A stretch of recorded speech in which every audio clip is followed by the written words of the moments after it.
Example 1.6. 4-point charges QA, QB, QC, and QD are located at the corner of square ABCD offside 10 cm. What is the force on charge of 1 microcoulomb placed at the center of the square? So in this problem, they have given the 4 charges are located at the corner of square ABCD. As we observe this in the given diagram, there is a square ABCD and 4 charges are placed, that is QA, QB, QC and QD. Their magnitudes are given. QA is 2 microcoulomb, QB is minus 5 microcoulomb, QC is 2 microcoulomb again, and QD is minus 5 microcoulomb.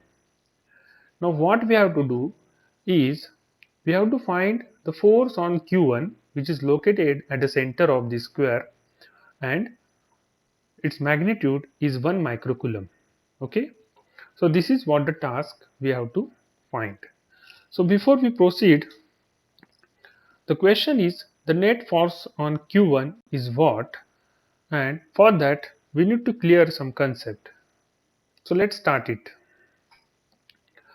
In Newtonian mechanics, we already know that if we consider a box or an object A and apply the two forces, that is F1 from the left side and F2 from right side, if these two forces have an equal magnitude, then the net force on this object A is 0.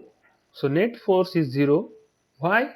Because the object A will experience 0 force as F1 and F2 get cancelled each other due to equal magnitude and opposite direction. So हमेशा ये बात कही जाती है कि equal and opposite forces are acting on the object and hence the object will experience a zero force. तो equal and opposite क्या है? इक्वल मैग्नीट्यूड है, जो भी फोर्सेस है उनकी मैग्नीट्यूड इक्वल है, एंड अपोजिट क्या है? उनकी डायरेक्शन है. As force is a vector quantity, we have to deal with its magnitude and direction. Now we will discuss about system of two charges having the same magnitude. Here Q we will consider Q, which is equal to Q1 and Q2, as we have observed that the Q1 and Q2 are the two charges located at a distance separated by a distance r and experiencing the force produced by them individually. So according to the vector form of Coulomb's law, F1 and F2 bar are given here. See this. From the Cartesian coordinate symmetry, we have x and y axis, and if we consider this here, the force F1, which is force experienced by Q1 due to Q2. यहाँ पे Q1 ये जो charge है ये F1 force experience करेगा because of the existence of Q2, और ये जो Q2 चार्ज है ये F2 फोर्स एक्सपीरियंस करेगा because of existence of Q1. लेकिन ये दोनों की डायरेक्शंस जो है वो अपोजिट है, जो कि वेक्टोरियली हम ऐसे रिप्रेजेंट करेंगे according to the Coulomb's law. See F1 मतलब क्या है? Q1 एक्सपीरियंस करेगा फोर्स ड्यू टू Q2, तो product of two charges upon 4 pi epsilon naught into r square, जो कि डिस्टेंस है उन दोनों में से का. और ये जो है डायरेक्शन वेक्टर दिखा रहा है, यूनिट वेक्टर दिखा रहा है, जो कि माइनस एक्स कैप दिखा रहा है. तो एक्स कैप मतलब ऑलरेडी ये था, लेकिन F1 की जो डायरेक्शन है ये अपोजिट टू एक्स एक्सिस है, इसीलिए हम निगेटिव एक्स एक्सिस लेंगे. और सिमिलरली F2 जो है वो वैसे ही पॉजिटिव एक्स एक्सिस की तरफ जा रहा है, इसलिए हम यहाँ पे एक्स कैप ही लेंगे. एक्स कैप दोनों ही यूनिट वेक्टर है, लेकिन उनकी डायरेक्शंस अपोजिट है. तो F2 भी सेम मैग्नीट्यूड रहेगी उसकी, Q1 Q2 upon 4 pi epsilon naught r square. तो यहाँ पे हमने क्या देखा कि दो चार्जेस है एक सिस्टम में, उनमें से दोनों भी चार्जेस इक्वल मैग्नीट्यूड वाला फोर्स एक्सपीरियंस कर रहे हैं, लेकिन दोनों ही फोर्सेस की डायरेक्शंस अपोजिट है. तो ये जो कंक्लूजन निकाल के आ रहा है यहाँ पे, उनकी मैग्नीट्यूड सेम है, लेकिन vectorially they are opposing opposite to each other. It means entire system के ऊपर जो भी जितना भी फोर्स है, जो ये जो सिस्टम है टू चार्ज की, इसके ऊपर जितना भी फोर्स है वो फोर्स जीरो है। लेकिन हम अगर बात करेंगे इस पर्टिकुलर चार्ज की और इस पर्टिकुलर चार्ज की, तो इनके ऊपर ये फोर्सेस है। लेकिन एंटायर सिस्टम की अगर बात करेंगे तो उनके ऊपर जीरो फोर्स है, नेट फोर्स जीरो। ये जो बात न्यूटोनियन मैकेनिक्स की है, ये बात अब हम इलेक्ट्रोस्टैटिक्स में अप्लाई कर रहे हैं। आगे जाके हम लोग देख रहे हैं कि system of three charges having same magnitude. तो अभी और एक चार्ज हमने बढ़ाया है यहाँ पे, जैसे कि Q1 और Q2 प्रीवियस केस में था ही, लेकिन और एक चार्ज यहाँ पे इंक्लूड हुआ है। तो अभी सिस्टम है हमारी थ्री चार्ज की सिस्टम। यहाँ पे हम फिर से नेट चार्ज जीरो वाली कंसेप्ट देखेंगे। यहाँ पे Q1 जो है वो एक्सपीरियंस करेगा force because of this Q2 and because of this Q3। और उनकी डायरेक्शंस जो है, जैसे कि ये दो लाइक चार्जेस है, Q3 Q1 दोनों ही पॉजिटिव है, यहाँ पे निगेटिव साइन नहीं है, इसका मतलब दोनों ही पॉजिटिव है और ये भी पॉजिटिव है। तो Q1 को Q2 इस तरफ रिपेल करेगा और Q1 को Q3 इस तरफ रिपेल करेगा। तो Q2 जो फोर्स यहाँ पे अप्लाई करने वाला है Q1 पे, वो रहेगा F1, और Q3 जो फोर्स अप्लाई करेगा Q1 पे, वो है F1 प्राइम। उसके साथ हम F2 और F3 वाले फोर्स भी मेंशन कर रहे हैं कि F2 क्या है। जैसे कि F1 हमने मेंशन किया है, फोर्स एक्सपीरियंस्ड बाय Q1, ये जो है सेंटर वाला चार्ज वो एक्सपीरियंस कर रहा है F1 force due to Q2 की वजह से। Similarly, F1 prime is the force experienced by Q1, again Q1 he experience कर रहा है due to Q3 की वजह से। और F2 क्या है? F2 is the force experienced by Q2 due to Q1, and F3 is the force experienced by Q3 due to Q1। So Q3 और Q2 भी forces experience कर रहे हैं due to Q1, लेकिन उनमें हम इंटरेस्टेड नहीं है, हम सिर्फ इंटरेस्टेड है Q1 में, क्योंकि हमें नेट फोर्स जीरो कैसे आता है वो कंसेप्ट पढ़नी है इस पर्टिकुलर प्रॉब्लम में। So here we have a Q, we will consider entire charges, all these charges as a Q, so that we will get F1 is equal to F1 prime magnitude wise। See this, F1 क्या था? F1 Q1 और Q2 का product upon उनमें जो distance है वो उसका square. तो अभी हम Q1 और Q2 का प्रोडक्ट नहीं लेंगे, अभी डायरेक्ट हम Q स्क्वायर बताएंगे उसको, जो कि हम लोगों ने पहले ही कंसीडर किया है यहाँ पे। So Q square upon 4πε0 R square, यह बन गया F1 और F2 प्राइम का मैग्नीट्यूड। लेकिन अगर हम डायरेक्शन की बात करते हैं तो वैसे ही जैसे हमने प्रीवियस केस में देखा था, ये Cartesian two dimensional Cartesian coordinate symmetry system की वजह से सिस्टम को लेके, तो वैसे ही F1 जो है वो निगेटिव एक्स एक्सिस पे जा रहा है। देखो यहाँ पे निगेटिव एक्स एक्सिस पे दिख रहा है वो, और F1 प्राइम जो है वो पॉजिटिव एक्स एक्सिस पे दिख रहा है, और इस वजह से F1 is equal to minus of F2। जो डायरेक्शंस है F1 की वो एग्जैक्टली अपोजिट है F2 से, और इसी कारण Q1 जो चार्ज है वो जीरो नेट फोर्स एक्सपीरियंस करेगा, क्योंकि ये दोनों ही फोर्स Q1 पे आ रहे हैं जो कि इक्वल इन मैग्नीट्यूड है लेकिन अपोजिट इन डायरेक्शन है, और इसी कारण Q1 जो है वो जीरो फोर्स एक्सपीरियंस करेगा। तो अब तक हमने क्या देखा? ये पहली वाली केस में पूरी सिस्टम जीरो फोर्स एक्सपीरियंस कर रही है, लेकिन ये वाली केस में Q1 जो है वो जीरो फोर्स एक्सपीरियंस कर रहा है। तो चलिए आते हैं हमारी एक्चुअल प्रॉब्लम में, जहाँ में सिस्टम है फोर चार्जेस की, और एक जो एक्स्ट्रा चार्ज है वो लोकेट कर रहा है सेंटर पे, और हमें फाइंड आउट करना है ये जो सेंटर वाला चार्ज है Q1, उस पे कौन से फोर्सेस आ रहे हैं और नेट फोर्स कितना रहेगा उसके ऊपर। तो जैसे कि हम देख पा रहे हैं, ये जो फ्री बॉडी डायग्राम दिखा रहे हैं उसमें FC FA एफ बी और एफ डी की डायरेक्शंस दिखाई हुई है, जो हमें एक्चुअल में जानना है कि ये कैसे डायरेक्शन बन रही है यहाँ पे। तो देखिए Q1 जो है वो QA की वजह से इस तरफ खींचा जाएगा, क्योंकि QA और Q1 दोनों ही पॉजिटिव चार्जेस है, लाइक चार्जेस है, तो वो रिपेल करेंगे एक दूसरे को। तो QA भी इस तरफ जाएगा, लेकिन हम इंटरेस्टेड है Q1 में, तो हम QA के ऊपर नहीं जाएंगे, खाली Q1 कौन से फोर्सेस एक्सपीरियंस कर रहा है वो देखने वाले हैं। तो इस कारण QA जो है वो Q1 को इस तरफ खींचेगा। सेम वे QC जो है वो Q1 को इस तरफ खींचेगा। सो इस कारण Q1 जो है वो उसके ऊपर FC जो फोर्स है जो कि QC की वजह से आ रहा है, जो इस तरफ जाने वाला है, और FA जो फोर्स है जो कि QA की वजह से आ रहा है वो इस तरफ जाएगा। नेक्स्ट QB और QD ये दोनों चार्जेस निगेटिव चार्जेस है जो Q1 को अपनी तरफ खींचेंगे।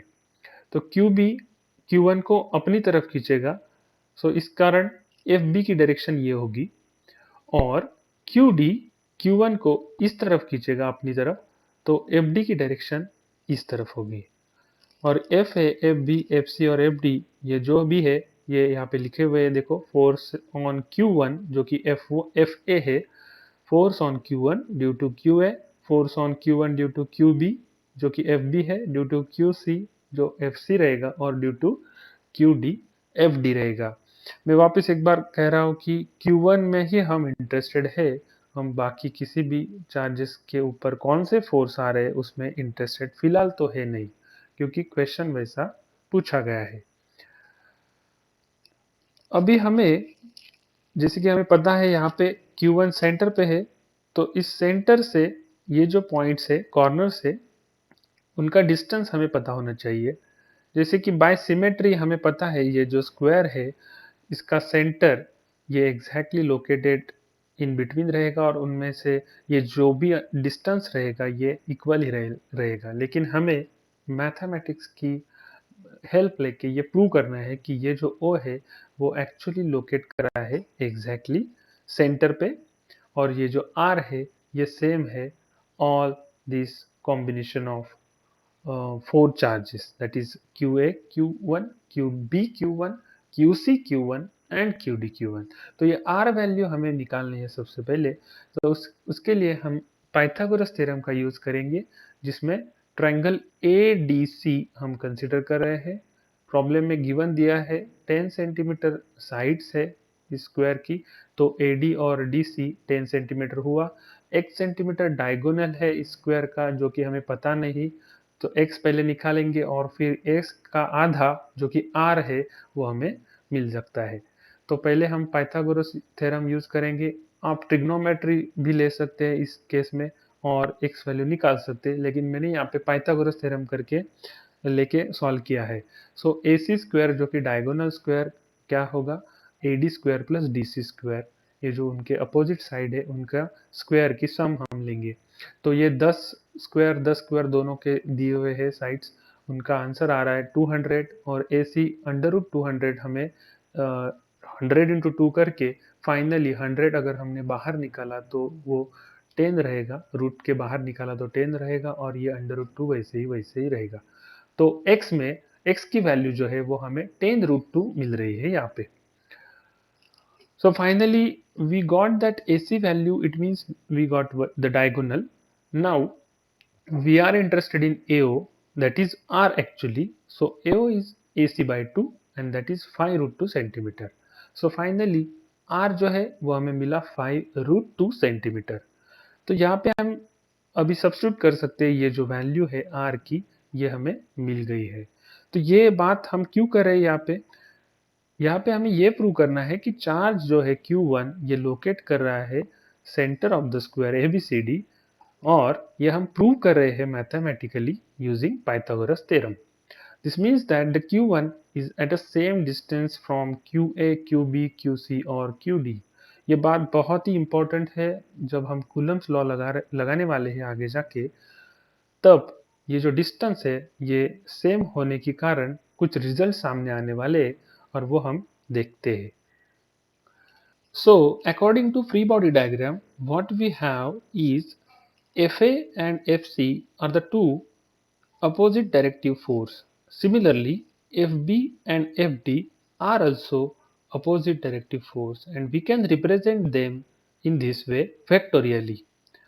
Also, we have magnitude of Fa is equal to magnitude of Fc and magnitude of Fb is equal to magnitude of Fd.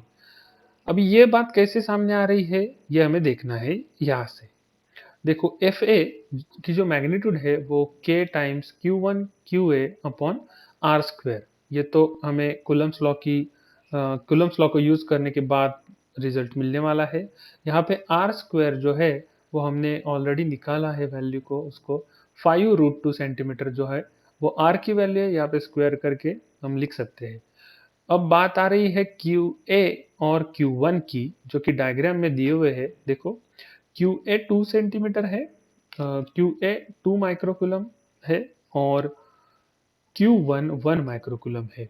तो ये प्रोडक्ट यहाँ पे आएगा 2 टाइम्स 1 इज 2 और कुलम स्क्वायर माइक्रोकुलम स्क्वायर ये उसका यूनिट रहेगा।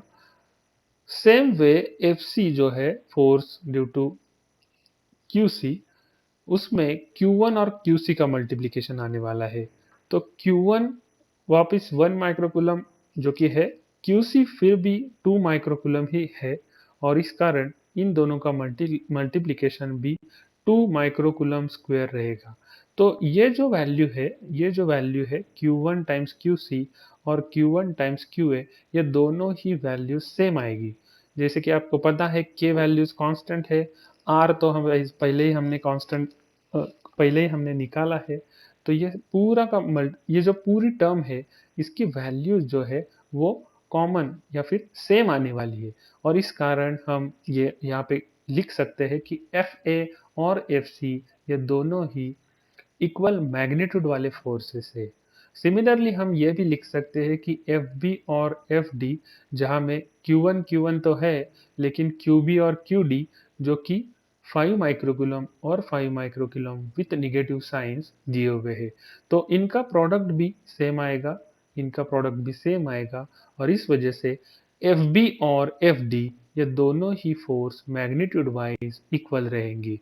तो यहाँ पे एक फाइनल रिजल्ट हमें मिल रहा है जो कि net force experienced by this Q1 charge at the centre of square ABCD is, अभी हम सबकी एडिशन अगर करते हैं F A plus F B plus F C plus F D, तो एफ बी हमने यहाँ पे देखो निकाला है according to free body diagram जो कि माइनस एफ डी है, तो ये हम यहाँ पे सब्स्टिट्यूट कर रहे हैं।